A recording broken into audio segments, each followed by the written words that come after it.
Surat traffic પોલીસની ક્રેનના કર્મચારીની દાદાગીરી આવી સામે. નો પાર્કિંગ રહેલી ગાડી સાથે ગાડી ચાલકને પણ ક્રેનમાં લઈ જવામાં આવ્યો. કર્મચારી દ્વારા વાહન ચાલક જાહેરમાં કરવામાં આવ્યું અપહરણ.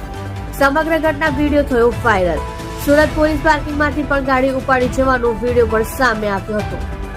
ટ્રાફિક ડીસીપી આવી ઘટના કોઈ કાર્યવાહી નથી કરતી, જેને લઈને વાહન ચાલકોમાં રોષ. સત્ય માટે હંમેશા સત્યની સાથે જોડાઈ રહો. આ સુરત ન્યૂઝ ચેનલની સાથે.